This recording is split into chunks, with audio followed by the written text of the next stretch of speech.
1872ஆம் ஆண்டு அட்லாண்டிக் கடலில் ஒரு பழைய மரக்கப்பல் மெதுவாக மிதந்து கொண்டிருந்தது. அந்த கப்பலின் பெயர் மேரி செலஸ்ட். ஒரு நாள் அந்த கப்பலை மற்றொரு கப்பல் கண்டுபிடித்தது. அந்த கப்பலின் பெயர் டே கிராட்டியா.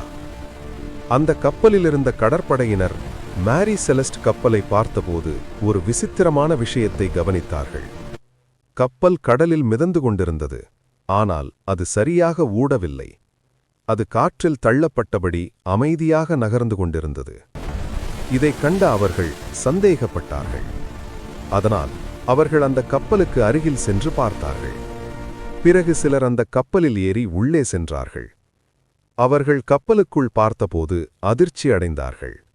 அங்கே உணவு இருந்தது, தண்ணீர் இருந்தது, பயன்படுத்திய பொருட்களெல்லாம் இருந்தது. ஆனால் அங்கே ஒரு மனிதரும் இல்லை. அந்த கப்பலில் இருந்தவர்கள் மொத்தம் 10 பேர். ஒரு கப்பல் கப்டன், அவருடைய மனைவி, ஒரு சிறிய குழந்தை மற்றும் 7 கப்பல் ஊழியர்கள். ஆனால் அந்த 10 பேரும் திடீரென்று காணாமல் போயிருந்தார்கள். கப்பலில் சண்டை நடந்த அடையாளம் இல்லை, கொள்ளை நடந்ததற்கும் சாட்சி இல்லை. அது மட்டுமல்ல, கப்பலில் இருந்த பணமும் பொருட்களும் அப்படியே இருந்தது. இதனால் உலகம் முழுவதும் ஒரு பெரிய கேள்வி எழுந்தது. அந்த 10 பேர் எங்கே போனார்கள்? இந்த சம்பவத்துக்கு பலர் பல காரணங்களை சொன்னார்கள். சிலர் இது கடலில் ஏற்பட்ட பெரிய புயல் என்று சொன்னார்கள். சிலர் கடல் கள்ளர்கள் தாக்கியிருக்கலாம் என்றார்கள்.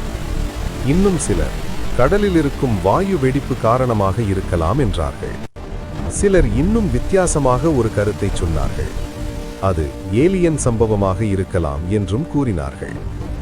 ஆனால் உண்மையில் என்ன நடந்தது என்று இன்று வரை யாருக்கும் தெரியவில்லை. 150 ஆண்டுகளாக இந்த மர்மம் இன்னும் தீரவில்லை. அட்லாண்டிக் கடலில் மிதந்த அந்த கப்பல், அதில் இருந்த அந்த 10 பேர், அவர்கள் எங்கே போனார்கள்? இந்த கேள்வி இன்னும் உலகின் பெரிய மர்மங்களில் ஒன்றாக உள்ளது.